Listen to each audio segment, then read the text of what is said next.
പോഷക സംഘടനയ്ക്ക് അധ്യക്ഷനും നാഥനും ഉണ്ട്. അത് അവർ തീരുമാനിച്ചോട്ടെ. രാഹുൽ വിഷയം ഞങ്ങളുടെ അടഞ്ഞ ചാപ്റ്ററാണ്. ഈ രാഹുലിൽ നിന്നും പറഞ്ഞുകൊണ്ടിരിക്കേണ്ട.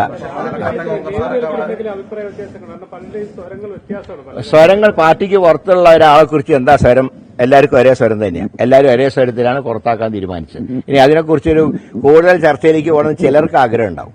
ഞങ്ങൾക്ക് നല്ല പ്രതീക്ഷയാണുള്ളത്. തെക്കൻ കേരളത്തിൽ പോളിംഗ് ശതമാനം കുറഞ്ഞെങ്കിലും അത് ഞങ്ങളെ ബാധിക്കില്ല. കാരണം BJPയിലെ ആഭ്യന്തര തർക്കങ്ങൾ കാരണം അവർക്ക് ലഭിക്കേണ്ട പല വോട്ടുകളും പോൾ ചെയ്യപ്പെട്ടിട്ടില്ല. തിരുവനന്തപുരം നഗരത്തിലൊക്കെ എനിക്ക് അനുഭവപ്പെട്ടൊരു കാര്യം അതാണ്. അപ്പോൾ മാത്രമല്ല വടക്കൻ കേരളത്തിൽ മികച്ച പോളിംഗും ഉണ്ട്. അപ്പോൾ അങ്ങനെയൊക്കെ ഒരു സാഹചര്യത്തിൽ ഉറപ്പായിട്ടും UDFന് 14 ജില്ലകളിലും നല്ല മുൻതൂക്കം ഉണ്ടാവുമെന്നാണ് ഞങ്ങളുടെ ഒരു പ്രാഥമികമായിട്ടുള്ള ഞങ്ങളുടെ ഒരു വിലയിരുത്തൽ. അതിന് ആ രീതിയിലുള്ള റിസൾട്ടായിരിക്കും നാളെ ഉണ്ടാവുക എന്നാണ് ഞങ്ങൾ പ്രതീക്ഷിക്കുന്നത്. കോർപ്പറേഷൻ ഉണ്ടാവണമല്ലോ. അതിനല്ലേ UDFന് മുൻതൂക്കം എന്ന് പറയുമ്പോൾ ഭരണമാറ്റം തന്നെയാണല്ലോ ഉദ്ദേശിക്കുന്നത്. ഭരണമാറ്റം ഉണ്ടാവും. ഞങ്ങൾക്ക് 6 പ്രതീക്ഷയുണ്ട്. ഒന്നും തള്ളിക്കളയാനില്ല. 6 കോർപ്പറേഷനിൽ നല്ല മുന്നേറ്റം ഉണ്ടാവും. കോഴിക്കോട് ലഭ്യമാകുന്ന റിപ്പോർട്ട് അനുസരിച്ച് ഫേവറബിളാണ്. കാരണം ഞാൻ ഇത്തവണ ഇവിടെ ഉണ്ടായിട്ടില്ല. അതുകൊണ്ട് തന്നെ എങ്കിലും ലഭിക്കുന്ന റിപ്പോർട്ട് അനുസരിച്ച് നല്ലൊരു മുന്നേറ്റം ഉണ്ടാവും എന്നാണ് പ്രതീക്ഷിക്കുന്നത്.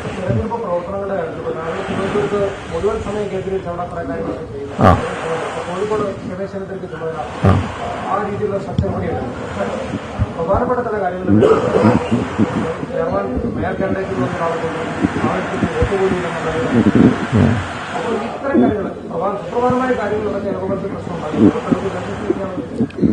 അതല്ല, ഇവിടെ മേയർ സ്ഥാനാർത്ഥിയായിട്ട് അവതരിപ്പിച്ച ശ്രീ വിനുവിന് കഴിഞ്ഞ ലോക്കൽ ബോഡിയിൽ വോട്ടുണ്ടായിരുന്നു എന്നാണ് പറയുന്നത്.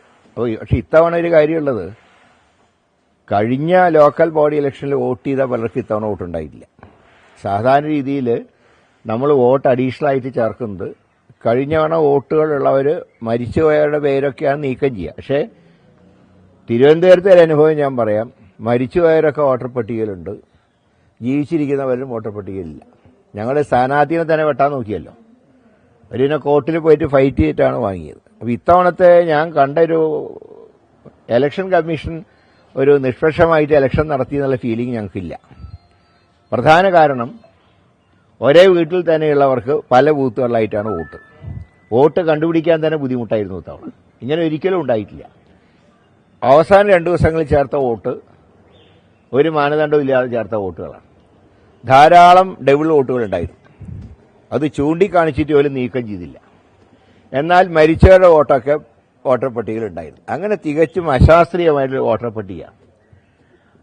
അതുകൊണ്ടാണ് ഇവിടെ കോഴിക്കോട്ട് സംഭവിച്ചിരിക്കുന്ന ഒരു കാര്യം. കഴിഞ്ഞ ലോക്കൽ ബോഡിയിൽ വോട്ട് ചെയ്തതുകൊണ്ട് സ്വാഭാവികമായിട്ടും ഉണ്ടെന്ന് പ്രതീക്ഷിച്ചു. പക്ഷേ ആ വോട്ട് വെട്ടിക്കളഞ്ഞു. അതുണ്ടായിരുന്നു. നേതാക്കളുടെ പ്രസ്താവന പലതും തലവേദനയായിരുന്നു. ഉദാഹരണം ദിലീപ് കേസിൽ അത് പ്രകാശ് പറഞ്ഞത്. കഴിഞ്ഞ ദിവസം രാഹുലിനെതിരായ പരാതിക്കാർക്ക് സംബന്ധിച്ചുള്ള KPC പ്രസിഡന്റ് പ്രസ്താവന, അത്തരത്തിൽ അവസാന ദിവസങ്ങളിൽ വന്ന ഈ പ്രസ്താവനകൾ തലവേദനയാണ്.